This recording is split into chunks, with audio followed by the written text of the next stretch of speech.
കഴിഞ്ഞ ദിവസം മമ്മൂക്കയുടെ ഏറ്റവും പുതിയ ചിത്രമായ കളങ്കാവൽ റിലീസിനെത്തി ആരാധകർ ഉൾപ്പെടെ വലിയ ആവേശത്തോടെ സിനിമ സ്വീകരിച്ചു. സിനിമയ്ക്ക് അൾട്രാ പോസിറ്റീവ് റിവ്യൂ ആണ് ആദ്യ ദിനത്തിനും ആദ്യ ഷോയ്ക്ക് ശേഷം കിട്ടിയത്.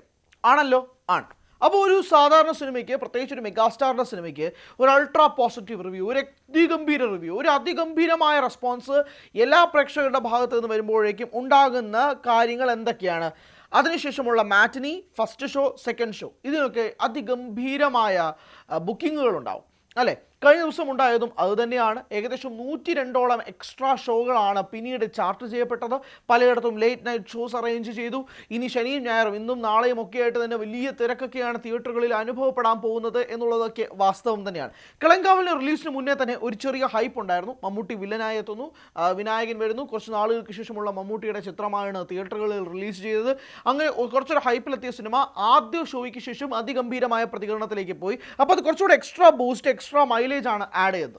പക്ഷേ എത്രയൊക്കെ എക്സ്ട്രാ ബൂസ്റ്റും എക്സ്ട്രാ മൈലേജ് ഒക്കെ ചെയ്തെന്ന് പറഞ്ഞാൽ പോലും ലാലേട്ടൻ്റെ റെക്കോർഡിന് അടുത്തെത്താൻ പോലും മമ്മൂട്ടി ചിത്രമായ കളങ്കാവലിന് സാധിച്ചിട്ടില്ല എന്നുള്ളതാണ് ആദ്യ ദിവസത്തെ റിപ്പോർട്ടുകളോടി തന്നെ മനസ്സിലാകുന്നത്. ബുക്ക് മൈ ഷോയിൽ അടുത്ത കാലത്തായി വന്നൊരു കാര്യമാണ് ട്രെൻഡിങ് എന്ന് പറയുന്നത്. അതായത് ഓരോ മണിക്കൂറിലും ബുക്ക് ചെയ്യപ്പെട്ട ടിക്കറ്റുകൾ, ഒരു 24 മണിക്കൂറിന് ശേഷം ബുക്ക് ചെയ്യപ്പെട്ട ടിക്കറ്റുകളുടെ എണ്ണം, ഇതൊക്കെ കൃത്യമായ കണക്കുകൾ ബുക്ക് മൈ ഷോ ആപ്പ് വഴി നമുക്ക് ലഭിക്കുകയും ചെയ്യും. സാധാരണക്കാരായ ഏത് പ്രേക്ഷകനും ലഭിക്കുകയും ചെയ്യും. അങ്ങനൊരു ഫെസിലിറ്റി ബുക്ക് മൈ ഷോ കൊണ്ടുവന്നതിന് പിന്നാലെയാണ് ഏറ്റവും കൂടുതൽ ആരാധകർ തിയേറ്ററിലേക്ക് കൊണ്ടുവരാൻ സാധിക്കുന്ന, ഏറ്റവും കൂടുതൽ ആളുകൾ തിയേറ്ററിലേക്ക് കൊണ്ടുവരാൻ സാധിക്കുന്ന താരം ആരാണെന്ന് ഉൾപ്പെടെയുള്ള ചോദ്യചിഹ്നങ്ങൾ സമൂഹ മാധ്യമങ്ങൾ ഉൾപ്പെടെ ഉയരാൻ തുടങ്ങിയത്. അതിലൂടെയാണ് ഇപ്പോൾ ഈ കണക്ക് പുറത്തുവിടുന്നത്. കളങ്കാവൽ ആദ്യ ദിനം, അതായത് ബുക്കിംഗ് തുടങ്ങി 24 മണിക്കൂറിന് ശേഷം ബുക്ക് ചെയ്യപ്പെട്ട ടിക്കറ്റുകളുടെ എണ്ണം എന്ന് പറയുന്നത് 1,94,000 ടിക്കറ്റുകളാണ്. അതിഗംഭീരമായ കണക്കാണ് കേട്ടോ, ഒരിക്കലും ഇല്ലെന്നല്ല പറയുന്നത്. ഒരു മലയാള സിനിമയെ സംബന്ധിച്ചിടത്തോളം ഏകദേശം അടുപ്പിച്ച് 2 ലക്ഷത്തോളം ടിക്കറ്റുകൾ ആദ്യത്തെ ദിവസം ബുക്ക് ചെയ്യപ്പെടുക എന്ന് പറയുന്നത് ചെറിയ കാര്യമൊന്നുമല്ല. മമ്മൂട്ടി എന്ന് പറയുന്ന താരത്തിൻ്റെ ബോക്സ് ഓഫീസ് പവർ എങ്ങും പോയിട്ടില്ല എന്നത് സൂചിപ്പിക്കുകയും കൂടി ചെയ്യുന്നതാണ് കളങ്കാവലിൻ്റെ ഈ ഒരു ബുക്കിംഗ് എന്ന് തന്നെ പറയാൻ. ഓർക്കണം, എക്സ്ട്രാ പോസിറ്റീവ് റിപ്പോർട്ടുകളായിരുന്നു എന്നതും കൂടി ഓർക്കുക. അവിടെ നിന്നുകൊണ്ടാണ് കൗണ്ടർ ചെയ്തുകൊണ്ട് മോഹൻലാൽ ആരാധകർ ഇപ്പോൾ ചില കണക്കുകളുമായിട്ട് രംഗത്തെത്തുന്നത്. ആദ്യം അവർ മുന്നോട്ട് കൊണ്ടുവരുന്ന കണക്കെന്ന് പറയുന്നത് എമ്പുരാനാണ്. എമ്പുരാൻ്റെ റിലീസിന് ശേഷം നമുക്കറിയാം വലിയ അഭിപ്രായങ്ങളല്ല കിട്ടിയിരുന്നത്. സമ്മിശ്രമായ പ്രതികരണങ്ങൾ, ലൂസിഫറിനെ വാലിൽ കെട്ടാൻ പോലും എമ്പുരാൻ ഉണ്ടായിരുന്നില്ല തുടങ്ങി നിരവധി കമൻറ്റുകൾ എനിക്ക് ഇപ്പോഴും ഓർമ്മയുണ്ട്. അങ്ങനെ ബുക്കിംഗ് തുടങ്ങിയ എമ്പുരാന് ഒരു ദിവസം പിന്നിടുമ്പോൾ ഉണ്ടായിരുന്ന ബുക്കിങ്ങുകൾ എത്രയാണെന്നറിയാവോ? 3,79,000 ടിക്കറ്റുകളായിരുന്നു. അതായത് ഈ കളങ്കാവൽ എന്ന സിനിമ 2 ലക്ഷത്തിന് അടുപ്പിച്ചെത്തിയിട്ടുണ്ടെങ്കിൽ അവിടെ എമ്പുരാൻ 4 ലക്ഷത്തിന് അടുപ്പിച്ചെത്തിയിട്ടുണ്ട്. അതായത് 2 ഇരട്ടി കണക്കാണ്. അതായത് ഒരു നെഗറ്റീവ് അല്ലെങ്കിൽ ആവറേജ് റിവ്യൂ കിട്ടിയ സിനിമയ്ക്ക് മമ്മൂട്ടിയുടെ എക്സ്ട്രാ പോസിറ്റീവ് റിപ്പോർട്ട് കിട്ടിയ സിനിമയേക്കാൾ 2 ഇരട്ടി മാർജിനിൽ കൊലത്തൂക്ക് എന്നൊക്കെ പറയാം. ആ ഒരു രീതിയിലേക്കാണ് ഇപ്പോൾ കാര്യങ്ങൾ മാറിയിരിക്കുന്നത് എന്നാണ് മോഹൻലാൽ ആരാധകർ കണക്കുകൾ ഉൾപ്പെടെ സൂചിപ്പിക്കുന്നത്. അത് വ്യാജ കണക്കുകളുമല്ല. എമ്പുരാൻ്റെ റിലീസിന് മുമ്പ് നമുക്കറിയാം ഇന്ത്യൻ സിനിമയിൽ തന്നെ ഇതുവരെ ഉണ്ടാകാൻ കഴിയാത്ത ചരിത്രപരമായ റെക്കോർഡ് സൃഷ്ടിച്ചാണ് എമ്പുരാൻ പോയത്. അതായത് 6,25,000 ടിക്കറ്റുകളാണ് റിലീസിന് മുന്നേ ഉള്ള ആദ്യത്തെ 24 മണിക്കൂർ, അതായത് ബുക്കിംഗ് തുടങ്ങിയ ആദ്യത്തെ 24 മണിക്കൂറുള്ളിൽ 6,25,000 ടിക്കറ്റുകളാണ് ബുക്ക് മൈ ഷോ വഴി, ആപ്പ് വഴി മാത്രം വിറ്റഴിക്കപ്പെട്ടത്. ഇന്ത്യൻ സിനിമയിൽ തന്നെ ഈ റെക്കോർഡില്ല.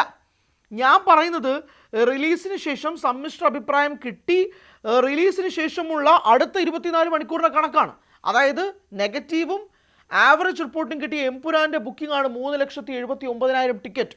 എന്നാൽ അൾട്രാ പോസിറ്റീവും എക്സ്ട്രാ പോസിറ്റീവും റിവ്യൂവേഴ്സ് എല്ലാവരും കൂടി എടുത്ത് തലയിൽ കയറ്റുന്ന കളങ്കാവലിനാവട്ടെ 1,93,000 ടിക്കറ്റുകൾ മാത്രമാണ് വിറ്റഴിക്കാൻ സാധിച്ചതെന്നുള്ള കണക്കുകളും കൂടി പുറത്തു വരികയാണ്. ഇനി എമ്പുരാൻ നിങ്ങൾ മാറ്റി വയ്ക്കും.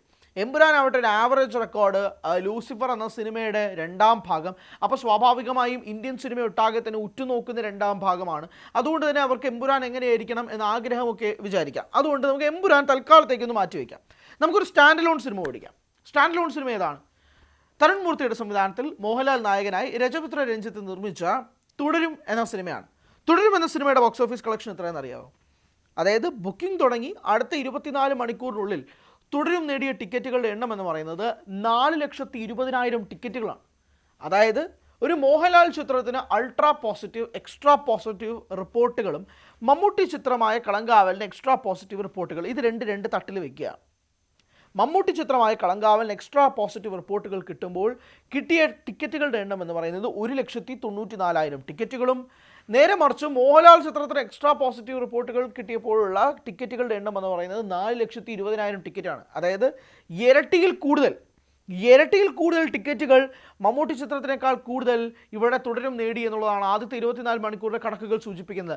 അവിടെ നിന്ന് തന്നെ കാര്യങ്ങൾ വ്യക്തമാണ്. അതായത് ഒരു രണ്ടാം ഭാഗത്തിനോ അല്ലെങ്കിൽ ഒരു സീക്വലിനോ അല്ലെങ്കിൽ ഒരു സ്റ്റാൻഡ് അലോൺ സിനിമ അല്ലാത്ത ഒരു സിനിമയ്ക്കോ ഒന്നും നേടാൻ കഴിയാത്ത റെക്കോർഡാണ് തുടരും ഒരു സ്റ്റാൻഡ് അലോൺ സിനിമയാണ്. അതിനാണ് ഈ ഒരു ഭീകരമായ റെക്കോർഡുകൾ വന്നിരിക്കുന്നത്. അതാണ് ഇപ്പോൾ സോഷ്യൽ മീഡിയയിൽ മമ്മൂട്ടി മോഹൻലാൽ ചർച്ചകൾക്കൊക്കെ വലിയ രീതിയിൽ സജീവമായി മാറുന്നത്. കളങ്കാവൽ ഒരിക്കലും ഒരു മോശം സിനിമയല്ല. കഴിഞ്ഞ ദിവസം തന്നെ റിവ്യൂകളിൽ നമ്മൾ പറഞ്ഞതാണ്, അതിഗംഭീരമായ പ്രകടനമാണ് മമ്മൂട്ടിയുടെ ഭാഗത്തു നിന്നും ഉണ്ടായത്. നല്ലൊരു തിരക്കഥയും ജിതിൻ കെ ജോസ് എന്ന സംവിധായകൻ്റെ മികവും ഒക്കെ തന്നെ ഈ സിനിമയിൽ എറിച്ചു നിൽക്കുന്നുണ്ട്. മുജീബ് മജീദ് എന്ന മ്യൂസിക് ഡയറക്ടറും അതിഗംഭീരമായി ഈ സിനിമയിൽ വർക്ക് ചെയ്തിട്ടുണ്ട്. വിനായകനും അടിപൊളിയായിരുന്നു. കാസ്റ്റ് വൈസ് ഗംഭീരമായിരുന്നു. പിന്നിൽ പ്രവർത്തിച്ചവരും അതിഗംഭീരമായി പ്രവർത്തിച്ച സിനിമ. അതിഗംഭീരമായ സിനിമയും കൂടിയാണ് കളങ്കാവൽ. ഒരു തർക്കവുമില്ല അക്കാര്യത്തിൽ. സംശയത്തിൻ്റെ ഒരു നൂലിഴ പോലും അക്കാര്യത്തിൽ ഞാൻ മുന്നോട്ട് വയ്ക്കുന്നില്ല. പക്ഷേ രണ്ട് സിനിമകൾക്ക്, രണ്ട് താരങ്ങൾക്ക് ഒരേ തരത്തിലുള്ള പോസിറ്റീവ് റിവ്യൂസ് കിട്ടുമ്പോഴാണ് ഇത്രയും ഭീകരമായ ഡിഫറൻസ്. അതിൻ്റെ അർത്ഥം എന്താണ്?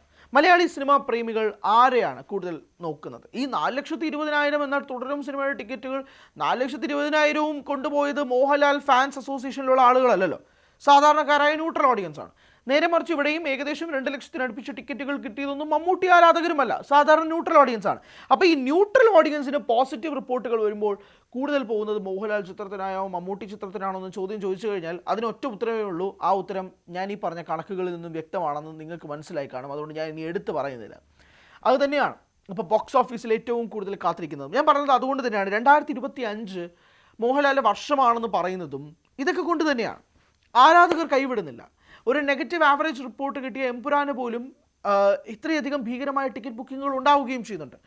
അതുകൊണ്ടാണ് 2025 എമ്പുരാനാവട്ടെ, തുടരുമാവട്ടെ, ചോട്ടാ മുംബൈ ആവട്ടെ, രാവണപ്രഭു ആവട്ടെ, ഇപ്പോൾ ഏറ്റവും ഒടുവിൽ റിലീസായ ഹൃദയപൂർവ്വമാവട്ടെ, ഇനി വരാൻ പോകുന്ന സിനിമകളായ ബബ്ബയും വൃഷഭയും ഒക്കെ തന്നെ ആയിക്കോട്ടെ, ഇദ്ദേഹത്തിൻ്റെ ഈ വർഷത്തെ കൂടുതൽ തിളക്കമാർന്നതാക്കിക്കൊണ്ടിരിക്കുന്നത് അതുകൊണ്ടാണ്. ഫാൽക്കെ അവാർഡും ഈ വർഷം കിട്ടുമ്പോൾ അദ്ദേഹത്തിൻ്റെ അഭിനേതാവിനെ വാഴ്ത്തുകയും കൂടെ ചെയ്യുന്ന ഒരു ഇന്ത്യൻ സമൂഹത്തെ കൂടെ കാണാൻ സാധിച്ചു. ബോക്സ് ഓഫീസിൽ അല്ലാണ്ട് മലയാള സിനിമയ്ക്ക് ഹോൾഡ് ചെയ്യാൻ പറ്റുന്ന രീതിയിലുള്ള പവറും അയാൾ കാണിച്ചു. ഏകദേശം 500 കോടിയോളം രൂപയ്ക്ക് കൂടുതൽ മലയാള സിനിമയിലേക്ക് അയാൾ സംഭാവന ചെയ്തു. 500 കുറവാണ്, ഏകദേശം 550-600 കോടിയിലേക്ക് എത്തി അയാൾ സംഭാവന ചെയ്തു. അയാൾ മോഹൻലാലാണ്, ആ നടനാണ്, അദ്ദേഹമാണ്, ആ വ്യക്തി തന്നെയാണ്. അതുകൊണ്ട് തന്നെയാണ് ഈ ഒരു ചോദ്യത്തിനും പ്രസക്തി ഏറുന്നത്, ഈ ഒരു ബോക്സ് ഓഫീസ് കളക്ഷൻസിലേക്കും വരുന്നത്. അപ്പോൾ സ്വാഭാവികമായും പ്രേക്ഷകർക്ക് ഉയരുന്ന ചോദ്യം, ബുക്ക് മൈ ഷോ വഴി ആദ്യത്തെ 24 മണിക്കൂർ, റിലീസിന് ശേഷമുള്ള ആദ്യത്തെ 24 മണിക്കൂറുള്ള പിന്നീടുള്ള ലിസ്റ്റുകൾ ഏതൊക്കെയാണെന്നുള്ളത്. ടോപ്പ് ചെയ്യുന്നത് തുടരുമാണ്, 4,20,000 ടിക്കറ്റുകൾ. രണ്ടാം സ്ഥാനത്ത് നിൽക്കുന്നത് എമ്പുരാനാണ്, 3,80,000 ടിക്കറ്റുകൾ. മൂന്നാം സ്ഥാനത്ത് ആടുജീവിതം ദ ഗോട്ട് ലൈഫ് ആണ്, അത് ഏകദേശം 2,94,000 ടിക്കറ്റുകൾ ഉണ്ട്. നാലാം സ്ഥാനത്ത് പ്രണവ് മോഹൻലാൽ നായകനായ DS ഇറയാണ്, അതായത് 2,38,000 ടിക്കറ്റുകൾ. ഞാൻ പറഞ്ഞു വരുന്നത്, കളങ്കാവലിൻ്റെ അൾട്രാ പോസിറ്റീവ് റിപ്പോർട്ടുകൾ മോഹൻലാലിൻ്റെ മകനായ പ്രണവ് മോഹൻലാലിൻ്റെ റെക്കോർഡ് പോലും തകർക്കാൻ സാധിച്ചിട്ടില്ല എന്നുള്ളതാണ് ഈ പറഞ്ഞു വരുന്നതിൻ്റെ വാസ്തവം. അഞ്ചാം സ്ഥാനത്താണ് കളങ്കാവൽ 1,94,000 ടിക്കറ്റുകളോടെ. പക്ഷേ DS ഇറയുടെ 2,38,000 ടിക്കറ്റുകൾ പോലും കളങ്കാവലിന് ബ്രേക്ക് ചെയ്യാൻ സാധിച്ചിട്ടില്ല എന്നുള്ളത് വസ്തുതയാണ്. പ്രണവ് ആകെ ചെയ്തിട്ടുള്ള 5-6 സിനിമകളാണ്. മമ്മൂട്ടിയാവട്ടെ 40-42 വർഷങ്ങളായിട്ട് മലയാള സിനിമയിൽ ഇങ്ങനെ നിൽക്കുകയാണ്. അതിൽ കൂടുതലായി 47 വർഷത്തോളമായെന്ന് തോന്നുന്നു. അദ്ദേഹം അത്രയും വർഷത്തോളം മലയാള സിനിമ ഇൻഡസ്ട്രിയിൽ ഇങ്ങനെ നിൽക്കുമ്പോഴാണ് ഇങ്ങനൊരു മാർജിൻ ഓഫ് ഡിഫറൻസ് വരുന്നത്. ആറാം സ്ഥാനത്തുള്ളതാണ് ഉണ്ണി മുകുന്ദൻ നായകനായ മാർക്കോ. 1,86,000 ടിക്കറ്റുകളാണ് വിറ്റഴിക്കപ്പെട്ടത്. ഗുരുവായൂർ അമ്പലനടയിൽ എന്ന പൃഥ്വിരാജ് സുകുമാരൻ ബേസിൽ ജോസഫ് ചിത്രമാണ് ഏഴാം സ്ഥാനത്ത്. 1,55,000 ടിക്കറ്റുകളോളം റിലീസ് തുടങ്ങി ആദ്യത്തെ 24 മണിക്കൂറിൽ ബുക്ക് ചെയ്യപ്പെട്ടു. എട്ടാം സ്ഥാനത്തുള്ളത് മഞ്ഞുമ്മൽ ബോയ്സ് ആണ്, 1,48,000 ടിക്കറ്റുകൾ. ഒമ്പതാം സ്ഥാനത്ത് വർഷങ്ങൾക്ക് ശേഷം 1,47,000 ടിക്കറ്റുകൾ. ആവേശം 10-ാം സ്ഥാനത്ത് 1,45,000 ടിക്കറ്റുകൾ. 11-ാം സ്ഥാനത്ത് വീണ്ടും ഒരു മമ്മൂട്ടി ചിത്രമായ ടർബോ ആണ്, 1,42,000 ടിക്കറ്റുകൾ. 12-ാം സ്ഥാനത്ത് ലോക ചാപ്റ്റർ 1 ചന്ദ്ര, 1,37,000 ടിക്കറ്റുകൾ. 13-ാം സ്ഥാനത്ത് മറ്റൊരു മോഹൻലാൽ ചിത്രമായ ഹൃദയപൂർവ്വം, 1,14,000 ടിക്കറ്റുകൾക്കും. 14-ാം സ്ഥാനത്ത് ഭ്രമയുഗം, 1,04,000 ടിക്കറ്റുകളോളം ആദ്യത്തെ 24 മണിക്കൂറിൽ വിറ്റഴിക്കപ്പെട്ടു. ഈ ഗ്രാഫിൽ തന്നെ പല പല താരങ്ങളുമുണ്ട്, പുതുമുഖ താരങ്ങളുണ്ട്. ഒരു കല്യാണി പ്രിയദർശൻ എന്ന ലേഡി സൂപ്പർ സ്റ്റാർ ഉണ്ട്. അങ്ങനെയെല്ലാം നിൽക്കുന്ന ഒരു പട്ടികയായിട്ടാണ് ഇപ്പോൾ പുറത്തു വരുന്നതും ഈ രീതിയിലുള്ള ചർച്ചകൾക്ക് മാറ്റിവെക്കുന്നതും. പക്ഷേ കഴിഞ്ഞ ദിവസം കളങ്കാവലിന് കിട്ടിയ ഈ എക്സ്ട്രാ പോസിറ്റീവ് റിവ്യൂസ് ഒക്കെ കാരണം സ്ക്രീനുകളുടെ എണ്ണം കൂട്ടി. പല പല ബോക്സ് ഓഫീസിൽ നിന്നും ഇപ്പോൾ പ്രത്യേകിച്ച് ഹിന്ദി ചിത്രമായ ദുരന്തർ അതിഗംഭീരമായ റിപ്പോർട്ടുകൾ നേടിക്കൊണ്ട് മുന്നോട്ട് പോവുകയാണ്. ദുരന്തറിൻ്റെ പല സ്ക്രീനുകളും വെട്ടിക്കുറയ്ക്കുന്ന ഒരു സാഹചര്യം ഉണ്ടായി. കേരളത്തിൽ മമ്മൂട്ടി ചിത്രത്തിന് കൂടുതൽ സ്ക്രീനുകൾ അലൗ ചെയ്യപ്പെടുന്നു, കൂടുതലായി ഷോസ് ആഡ് ചെയ്യപ്പെടുന്നു. ഇതെല്ലാം ഉണ്ടാകുന്നൊരു സാഹചര്യവും കൂടിയുണ്ട്. പ്രത്യേകിച്ച് ഇന്ന് ശനിയാഴ്ചയാണ്, നാളെ ഞായറാണ്. കുടുംബ പ്രേക്ഷകർ സ്വാഭാവികമായും തിയേറ്ററുകളിലേക്ക് പോകുന്നൊരു കാഴ്ചയുണ്ടാകും. മലയാളത്തിൽ ഏറ്റവും മേജർ റിലീസായിട്ട് വരുന്ന ഒരു ചിത്രമെന്ന് പറയുന്നത് കളങ്കാവൽ തന്നെയാണ്, തർക്കമൊന്നുമില്ല. അതുകൊണ്ട് കുടുംബ പ്രേക്ഷകർ സ്വാഭാവികമായും ആ ചിത്രത്തിന് പോകും. അഖണ്ഡയുടെ റിലീസ് മാറ്റി വെച്ചിരിക്കുന്നു. പിന്നെ ഉള്ളത് ദുരന്തറാണ്. പിന്നീട് കുറച്ചധികം സിനിമകൾ കഴിഞ്ഞ ദിവസം റിലീസായെങ്കിൽ പോലും ഒരു മേജർ ഫാക്ടർ ഉണ്ടാക്കുന്ന സിനിമകളായിരുന്നില്ല അതൊന്നും. അതുകൊണ്ട് തന്നെ സ്വാഭാവികമായും വരും ദിവസങ്ങളിൽ കളങ്കാവലിന് വേണ്ടിയിട്ടുള്ള കുടുംബ പ്രേക്ഷകർ കയറുമ്പോൾ ശനിയാഴ്ചത്തെയും ഞായറാഴ്ചത്തെയും കണക്കുകളൊക്കെ അതീവ നിർണായകമായി മാറും. എങ്ങനെയായിരിക്കാം ഈ സിനിമയുടെ തുടർന്നോട്ടുള്ള ബോക്സ് ഓഫീസ് കളക്ഷൻസ് എന്ന് കാണാൻ കാത്തിരിക്കുന്ന ഒരു പ്രേക്ഷകൻ കൂടിയാണ് ഞാൻ. അതെല്ലാം ഈ സിനിമയെ കാണാൻ വേണ്ടിയിട്ടുള്ള പ്രേക്ഷകരുടെ ഇരച്ചുകയറൽ, അവർക്കുണ്ടാക്കാൻ കഴിയാൻ പോകുന്ന സാധ്യതകളുമൊക്കെ തന്നെ മുന്നോട്ട് വരുന്ന ഒരു സാഹചര്യം കൂടി ഉണ്ടാവും. അങ്ങനെയാണെങ്കിൽ കളങ്കാവൽ ഒരു മികച്ച റൺ തുടർന്ന് അങ്ങോട്ട് കിട്ടും. 12-ാം തീയതിയും കുറച്ചധികം റിലീസുകൾ ഉണ്ടെങ്കിൽ പോലും ഒരു മേജറായിട്ട് കളങ്കാവലിന് ബ്രേക്ക് ചെയ്യാൻ കഴിയുന്ന ഒരു വമ്പൻ റിലീസ് 12-ാം തീയതി ഉണ്ടാവുന്നുമില്ല.